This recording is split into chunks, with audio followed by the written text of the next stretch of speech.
20장 벌집과 들쥐. 그의 얼굴은 긴 여행을 마친 자의 얼굴이었다. 홀리는 샌들포드 마을에서 중요한 토끼였다. 스레아라한테서 두터운 신임을 받았고 엄청난 용기를 발휘하여 어려운 임무를 몇 번이나 완수하기도 했다. 올 초봄에 여우 한 마리가 마을 근처 장목림에 나타난 일이 있었다. 홀리는 자원한 토끼 2~3마리와 함께 며칠 동안 숲을 감시했고 어느 날 저녁 여우가 훌쩍 사라질 때까지의 동정을 낱낱이 보고했다. 비퀵을 체포하기로 한 것은 스스로 내린 결정이었지만 앙심을 품는 성격은 결코 아니었다. 오히려 자신의 본분을 잘 알고 충실히 수행하며 터무니없는 일은 절대로 안 하는 토끼였다. 건전하고 겸손하며 양심적이고 토끼다운 장난기가 조금 부족한 점까지 홀리는 타고난 2인자였다. 마을을 떠나자고 홀리를 설득하는 일은 있을 수도 없었다. 따라서 지금 홀리가 워터십다운 기슭에 있다는 사실은 놀랍기 그지없었다. 더구나 이 지경이 되어 있다는 것은 도저히 믿을 수 없는 일이었다. 헤이즐과 댄더라이언은 동미나리 아래에 있는 가련한 짐승을 알아본 순간 땅쪽에서 다람쥐를 만난 것처럼, 아니 강물이 거꾸로 흐르는 광경을 본 것처럼 한동안 망연자실해 있었다. 자신의 눈과 귀가 의심스러웠다. 어둠 속의 목소리가 초자연적인 것이 아니라는 것은 밝혀졌지만 현실은 경악스럽기 그지없었다. 도대체 어떻게 홀리 대장이 여기 있는 것일까? 대체 무슨 일이 있었기에 다른 토끼도 아닌 홀리가 이 지경이 되었을까? 헤이즐은 정신을 가다듬었다. 까닭이야 어찌됐든 일단 급한 불부터 끄고 봐야 했다. 밤에, 그것도 탁 트인 곳에서 몸을 숨길 때라곤 풀로 뒤덮인 도랑뿐인데 제대로 움직이지도 못하는 토끼가 피냄새를 풍기며 미친 듯이 소리 지르고 있는 상황이었다. 지금 이 순간에도 담비가 홀리의 흔적을 쫓고 있을지 몰랐다. 홀리를 구하려면 서둘러야 했다. 헤이즐은 댄더라이언에게 말했다. 비퀵한테 가서 소리 지른 게 누군지 알려주고 이리로 데려와. 스피드웰은 언덕에 보내서 아무도 내려오지 않도록 단단히 일러두라고 해. 도움이 되기는커녕 더 위험해질 뿐이니까. 댄더라이언이 떠나자마자 산울타리 속에서 또 다른 기척이 들렸다. 누군지 궁금해할 겨를도 없이 곧 어떤 토끼가 누워있는 홀리에게 절름거리며 다가왔다. 그 토끼가 헤이즐에게 말했다. 우리 좀 도와줘. 큰 재난을 겪은 데다 홀리 대장은 다쳤어. 이 근처에 굴은 있어? 헤이즐은 그 토끼가 비퀵을 체포하러 왔던 토끼 가운데 하나라는 건 생각이 났지만 이름은 몰랐다. 헤이즐이 물었다. 홀리는 위험한 곳을 돌아다니게 내버려두고 왜 혼자만 산울타리에 숨어 있었지? 너희들이 오는 소리를 듣고 도망친 거야. 대장을 데리고 가려고 했지만 꼼짝도 안 해서 말이야. 너희들이 엘리를 줄 알았거든. 가만히 있으면 죽을 게 뻔하잖아. 지금은 들쥐하고도 싸울 기운이 없어. 헤이즐이 물었다. 너 나 기억나니? 그 토끼가 대답하기도 전에 어둠 속에서 댄더라이언과 비퀵이 나타났다. 비퀵은 잠시 눈이 휘둥그레져서 홀리를 보더니 곧 그 옆에 웅크리고 앉아서 홀리의 코에 자기 코를 살짝 비볐다. 홀리, 나 슬라일리야. 날 부르고 있었지? 홀리는 아무 말 없이 비퀵만 뚫어져라 쳐다보았다. 비퀵이 고개를 들고 물었다. 대장하고 함께 온 게 누구지? 아, 블루베리구나. 몇 마리나 같이 왔어? 블루베리 대답했다. 나뿐이야. 블루베리 계속 말하려는데 홀리가 입을 열었다. 슬라일리, 드디어 만났구나. 홀리는 간신히 몸을 일으켜 토끼들을 둘러보았다. 넌 헤이즐이지? 맞지? 저 친구는 알았는데 지금 내 상태가 말이 아니라서 말이야. 헤이즐이 말했다. 댄더라이언이야. 내 말 들어. 넌 지금 몹시 지쳤겠지만 이대로 있을 수는 없어. 위험하니까. 우리 굴까지 함께 갈 수 있겠어? 블루베리 말했다. 대장! 한 폴립이 다른 폴립한테 뭐라고 했는지 알아? 헤이즐이 블루베리를 노려보았지만 홀리는 글쎄 하고 대꾸했다. 이렇게 말했지. 아! 토끼다! 위험해! 헤이즐이 말했다. 지금 농담할 때가. 홀리가 말했다. 블루베를 나무라지 마. 이 친구와 계속 우스갯소리를 떠들지 않았다면 여기까지 오지도 못했을 거야. 괜찮아. 이제 갈 수 있어. 여기서 뭔가?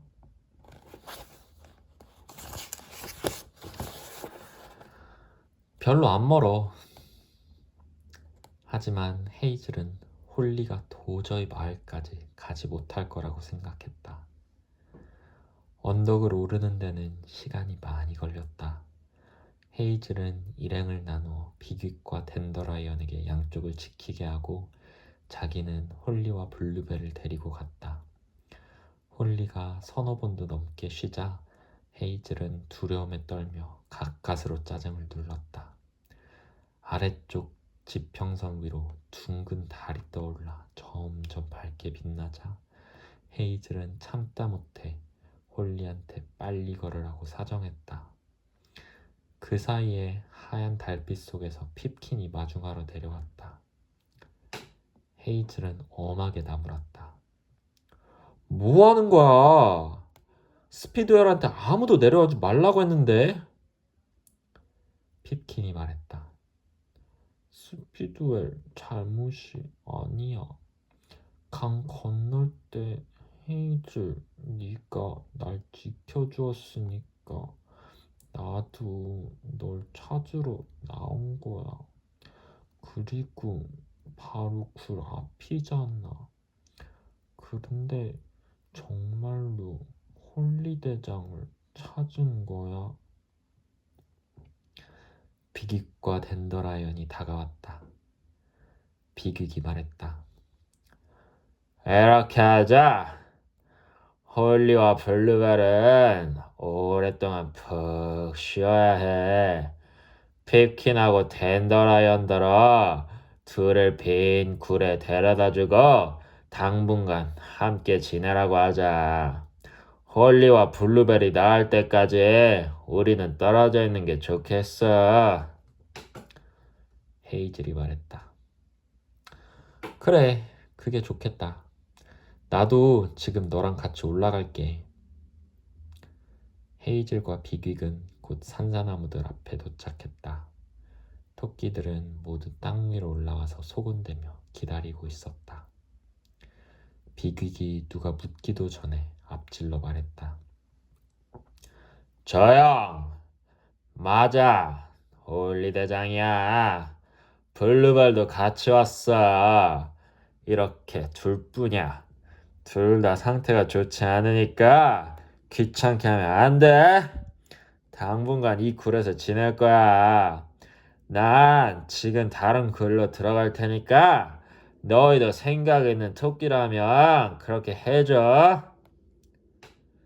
그러나 비빅은 굴로 들어가다 말고 헤이즐에게 말했다. 아까 도랑에서 네가 나 대신 나가줬지? 절대로 잊지 않을게. 헤이즐은 벅손이 다리를 다친 것이 생각나서 벅손을 데리고 굴로 들어갔다. 스피드웰과 실버도 뒤따라 들어왔다. 실버가 물었다.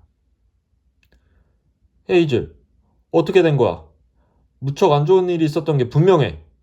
홀리가 스레아를 떠날 리가 없는데. 헤이즐이 대답했다. 모르겠어. 아직 아무도 몰라. 내일까지 기다려야겠지. 홀리는 달리기를 멈출지도 모르지만 블루벨은 괜찮을 것 같아. 이제 벅손 다리를 치료할 거니까 좀 비켜줄래? 벅손의 상처가 많이 나아지고 있어서 헤이즐도 곧 잠을 청했다. 이튿날도 전날 못지않게 구름 한 점 없이 뜨거운 날씨였다. 핍킨도 댄더라이언도 아침 실플레이에 나오지 않았다. 헤이즐은 인정사정 없이 토끼들을 숲으로 내몰아 굴파기를 시켰다. 스트로베리한테 물어보니 큰 굴의 천장은 얼기설기 뒤엉킨 가는 뿌리로 덮여있을 뿐만 아니라 바닥까지 곧게 뻗은 뿌리가 받쳐주고 있다고 했다. 헤이즐은 그런 뿌리가 있는 줄 몰랐다고 했다. 스트로베리가 말했다. 그런 뿌리는 많지 않지만 중요한 역할을 해.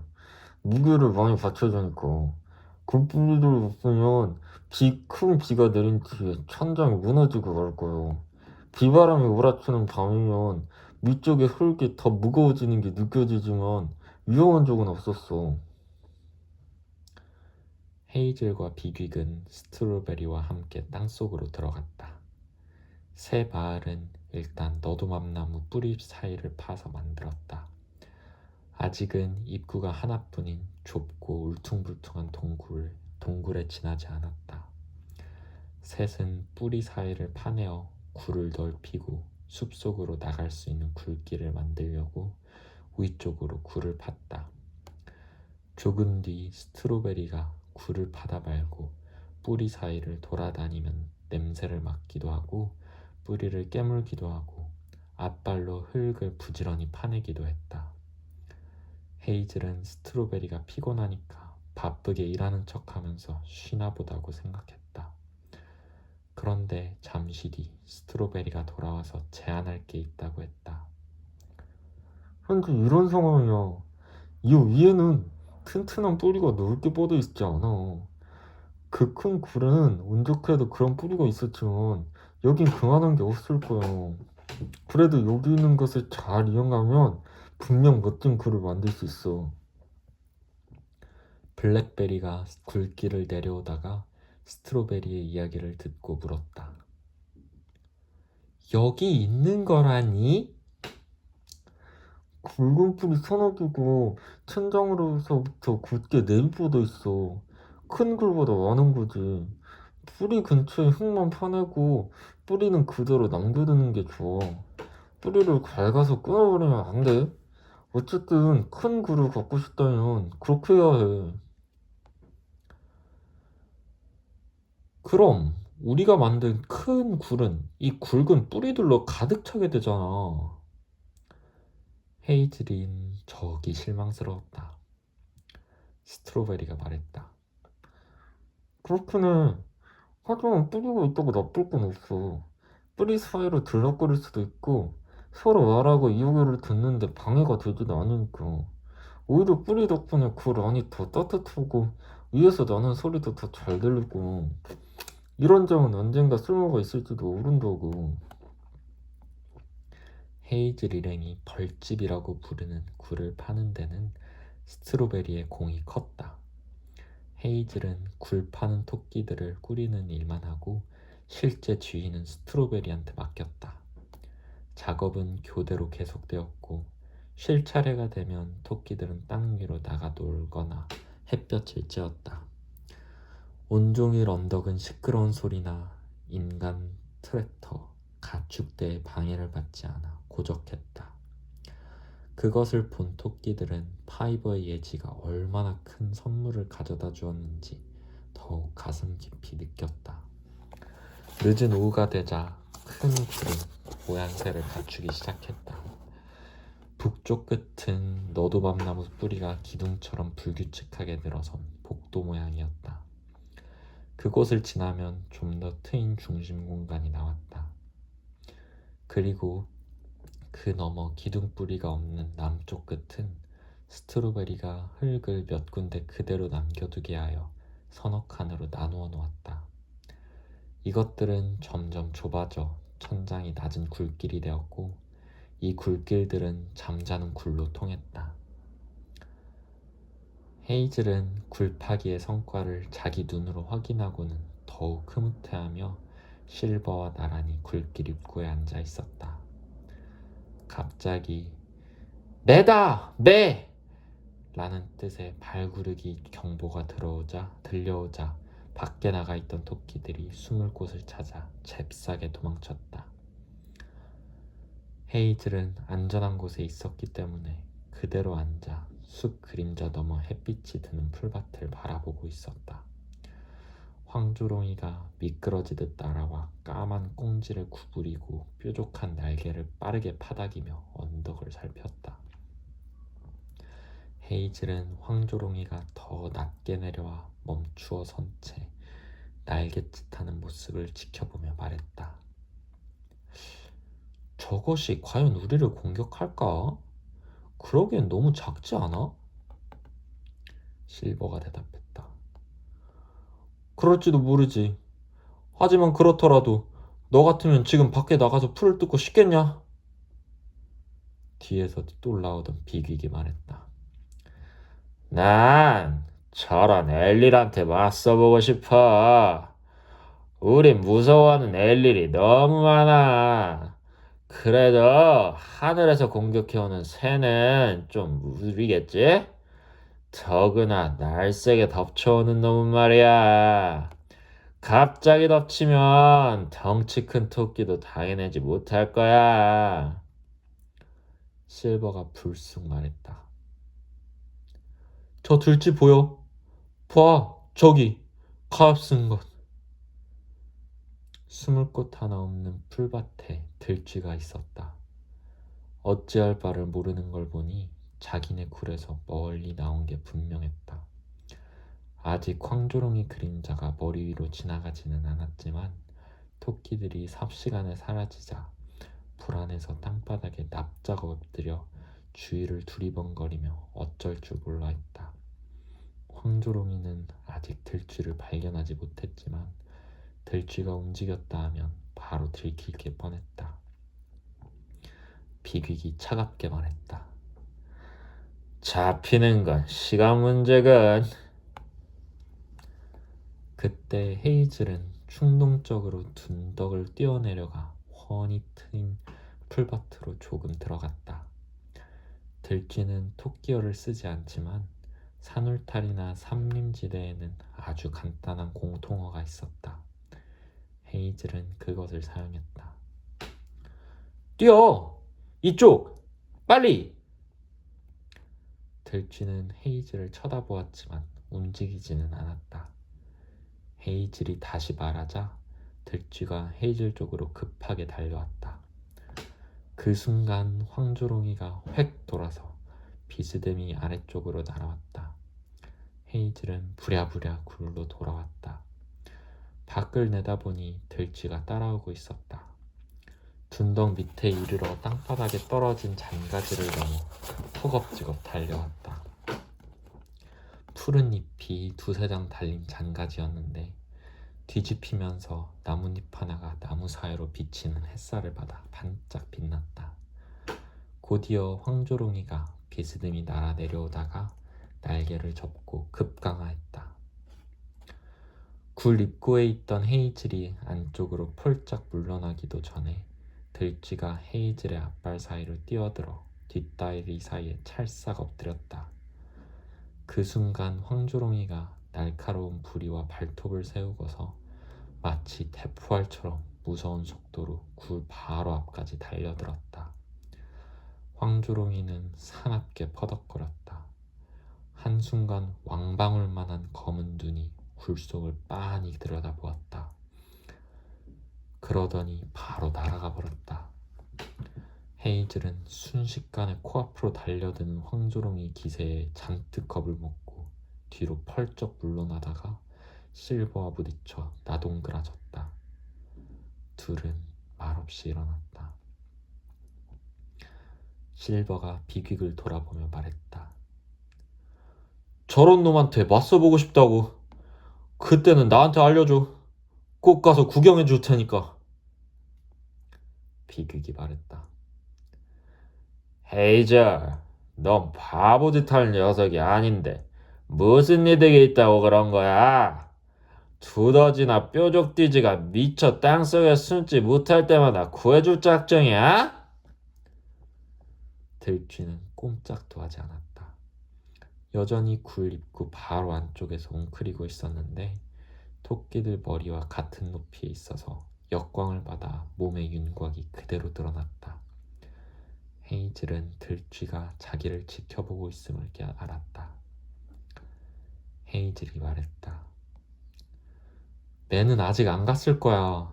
지금은 여기 있어. 나중에 가. 비퀵이 뭐라고 하려는데 댄더라이언이 입구에 나타났다. 댄더라이언은 들쥐를 보자 살짝 옆으로 밀치고 들어왔다. 헤이즐! 홀리에 대해 보고해야 될 것 같아서 왔어. 오늘 저녁은 한결 나아졌어.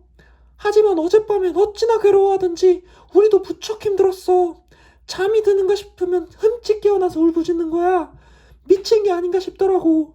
핍킨이 말상대로 해주었는데 참 잘하더군. 홀리는 블루베리 없으면 안 되는 것 같았어.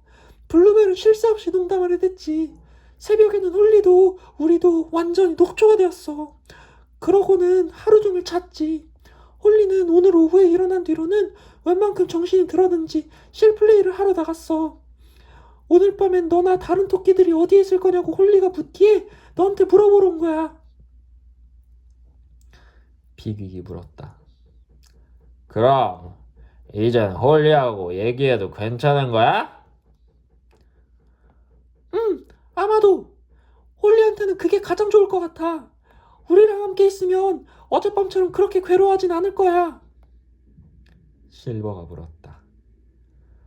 그렇다면 오늘은 어디서 자는 게 좋을까? 헤이즐은 곰곰이 생각했다. 벌집은 아직 대충 파기만 했을 뿐 완성되지 않았지만 잠자기에는 산사나무 쪽 굴 못지않게 편할 것이다. 게다가 불편하다면 더 편안한 굴로 만들고자 하는 이익이 생길 것이다. 낮에 힘들게 만든 굴에서 잠을 자게 되면 다들 뿌듯할 테고 백토굴에서 사흘 때 자는 것보다는 더 좋아할 것이다. 헤이즐이 말했다. 여기가 좋겠어. 하지만 다들 생각이 어떤지 알아보자.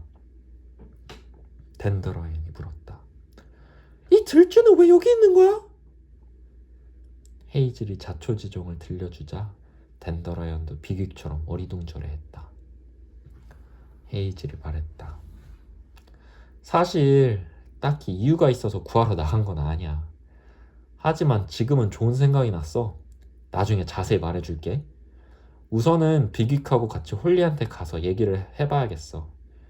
댄더라이언, 너는 네가 방금 한 얘기를 모두한테 전하고 오늘 밤에 어디서 자고 싶은지 알아볼래?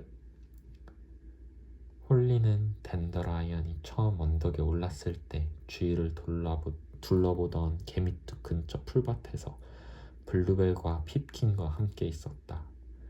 홀리는 난초 냄새를 맡고 있었다. 홀리가 코를 들이대자 연보라빛 꽃송이가 살랑살랑 흔들렸다. 블루벨이 말했다. 대장, 겁주지 마. 날아가 버릴지도 모른다고. 어차피 이것들은 옮겨갈 데가 많거든. 봐, 풀밭에 잔뜩 있잖아. 홀리가 유쾌하게 대꾸했다. 어이, 블루벨, 걱정하지 마. 우리는 이곳에 대해 알아야 해. 여기 식물의 절반은 처음 보는 것들이라고. 이건 먹을 수 없지만 어쨌거나 맛있는 오이풀이 많아서 다행이야. 파리가 다친 귀에 앉자 홀리는 인상을 찌푸리며 머리를 흔들었다. 헤이즐은 홀리가 한결 기운을 차린 것을 보고 기뻤다. 그래서 홀리더러 괜찮으면 다른 토끼들을 만나는 게 어떻겠냐고 말하려는데 홀리가 대뜸 물었다.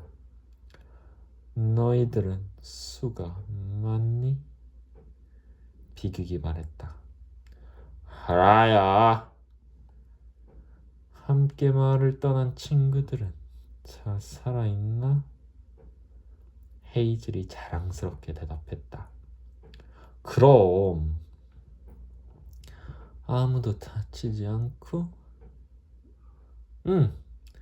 이런저런 일로 몇몇이 다치긴 했어. 비극이 말했다. 잠시도 심심할 틈이 없었지. 저기 오는 건 누구지? 처음 보는데. 스트로베리가 너도밤나무 숲에서 뛰어와서는 예전에 헤이즐 일행이 카우슬립네 큰 굴에 가기 전 비 내리는 목초지에서 본 것과 똑같이 머리와 앞발을 춤추듯 흔드는 이상한 몸짓을 하기 시작했다. 그러다가는 당황했는지 멈칫하고는 비극한테 욕을 먹기 전에 얼른 헤이즐한테 말을 걸었다. 헤이즐아. 홀리는 깜짝 놀랐지만 아무 말도 하지 않았다. 다들 오늘 밤에는 새 굴에서 자고 싶대. 그리고 홀리 대장이 괜찮아졌으면 무슨 일이 있었는지, 어떻게 여기까지 왔는지 듣고 싶대. 헤이즐이 홀리한테 말했다. 당연한 말이지만 우린 모두 궁금해하고 있어. 이쪽은 스트로베리야. 여행하다가 만났는데 참 좋은 친구야. 그런데 이젠 얘기할 수 있을 것 같아? 홀리가 말했다. 할 수 있어. 하지만 미리 말해두는데 내 이야기를 들으면 모두 가슴이 얼어붙을 것 같을 거야. 홀리가 얼마나 슬프고 암울한 표정으로 말하는지 아무도 대꾸하지 못했다. 잠시 뒤 6토끼는 말없이 비탈을 올라갔다. 숲 북쪽 귀퉁이에 이르러 보니 다른 토끼들은 풀을 뜯거나 저녁 햇살을 쬐고 있었다. 홀리는 토끼들을 쑥 둘러보고는 잔개자리 꽃밭에서 파이버와 함께 풀을 뜯고 있는 실버한테 다가갔다. 홀리가 말했다. 실버, 여기서 널 보게 되다니 반갑다. 그동안 고생 많았다며?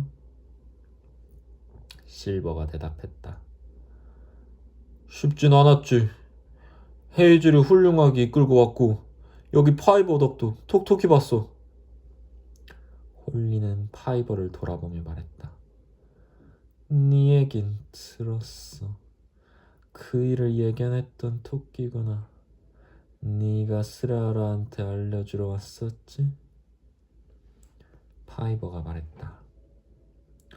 오히려 스레아라한테 설교만 들었지. 네 말을 귀담아 듣기만 했어도. 하지만 엉겅퀴에 도토리가 열리지 않듯이 이제는 돌이킬 수 없는 일이야. 실버, 헤이즐이나 비빅보다 네가 더 편해서 그러는데 너한테 꼭 해둘 말이 있어. 난 여기서 문제를 일으키려고 온 게 아니야. 그러니까 헤이즐을 상대로 말이야. 이젠 누가 뭐래도 헤이즐은 너희 족장 토끼야. 난 헤이즐을 잘 모르지만 틀림없이 뛰어난 토끼일 거야. 그렇지 않았다면 너희는 모두 죽었겠지. 게다가 지금은 아웅다웅할 때가 아니야. 내가 이곳을 휘저으려고 하는 게 아닌가 생각하는 토끼가 있으면 절대로 그럴 생각이 없다고 전해줘. 실버가 말했다. 그래, 알았어. 비극이 다가왔다. 아직 올빼미가 나올 시간은 아니지만 다들 네 얘기를 들으러 지금 당장 굴에 들어가자고 난린데 넌 어때? 홀리가 되물었다. 굴? 어떻게 다 같이 굴에 들어가 얘기를 들을 수 있지? 난 여기서 할 생각이었는데. 비극이 말했다. 와서 봐. 홀리와 블루베리는 벌집을 보고 감탄했다. 홀리가 말했다. 이거 정말 새로운데? 어떻게 천장이 무너지지 않지? 블루베리 말했다. 무너질 턱이 없지. 여긴 언덕 꼭대기니까. 비극이 말했다. 여행하는 길에 알게 된 방법이야. 블루베리 말했다. 들판에 누워있는 기분이야. 좋아. 대장 이야기할 동안 난 얌전히 있을게. 홀리가 말했다. 그래야지. 이제 곧 아무도 우스갯소리는 듣고 싶지 않을 거야. 거의 모든 토끼가 큰 굴로 모여들었다. 벌집은 모두 들어갈 만큼 넓었지만 카우슬림네 큰 굴만큼 통풍이 잘 되지 않아 6월 밤인 지금은 조금 덥고 답답했다. 스트로베리가 헤이즐에게 말했다. 간단히 시원하게 만들 방법은 있어. 저번 큰 굴에서는 굴기를 만들어 여름에 열어놓고 겨울은 막아두었지. 우리도 내일 해지는 쪽에다 굴기를 하나 더 파면 바람이 잘 통할 거야. 헤이즐이 막 콜리한테 시작하라고 말하려는데 스피드웰이 동쪽 굴길로 내려왔다. 헤이즐! 너의 그 손님 들지 말이야. 할 얘기가 있대. 아, 깜빡했다. 어디 있어? 굴길에! 헤이즐이 굴길을 올라갔다. 들쥐는 굴길 입구에서 기다리고 있었다. 헤이즐이 말했다. 이제 가? 안전해? 이제 가. 올빼미 안 기다려. 말하고 싶어. 너 들쥐 구했어. 한 번은 들쥐가 너 구해. 너 필요하면 나 온다. 비극이 굴길 아래쪽에서 투덜거렸다.